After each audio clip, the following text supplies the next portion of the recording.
how did you keep motivated when your channel was smaller? Well, the key thing to it was this wasn't the first thing I did. This wasn't like I'd never done anything creative before. I'd never put my thoughts on the internet before.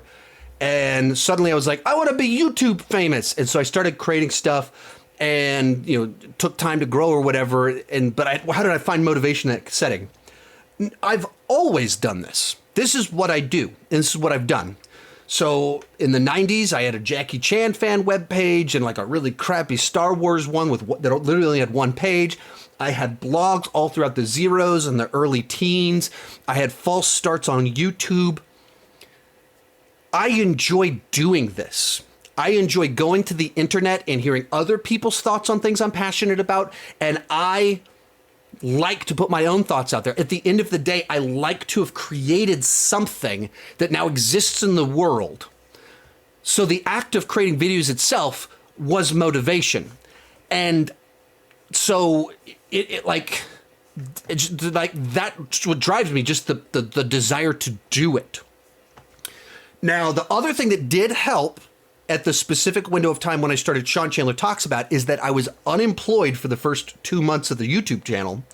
And then I was severely underemployed for the 2 years after that. So there was a long period of time where I was doing something where I wasn't using any of my actual skills.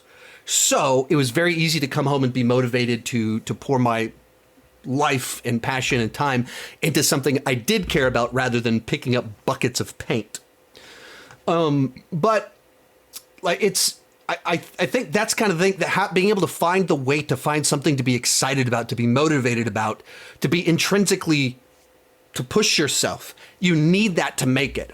And if you're not someone that's self-motivated, that just does this, then maybe it's not the right thing to do. If you need external motivation, if you need a boss to kind of poke you and prod you, if the doing it itself isn't satisfying enough on its own, then it's really tough to get through the early phases and make things happen. You have to just be passionate about what you're doing, even if it's not going to turn into anything. And you can just there's all of these things I wrote, videos I shot, web pages I edited that I never made money on. 20 years, literally 20 years of stuff that never really made any money. 20 or 10 years of music projects where I wrote songs, spent huge amounts of time recording them that never turned into anything besides I made something I enjoyed making. And I think you just have to be someone that loves doing what you're doing in and of itself, or just have the perseverance, the grit to push through. I don't have like a motivation trick. Like other than I was so underemployed. I mean, it's like literally like I was in a movie. When I had my interview at the paint delivery job, it looked like that's the only job I was going to be able to get. I got the job offer and I literally said to my wife, if I'm not able to turn this into something, I don't know if I'm going to be able to make it.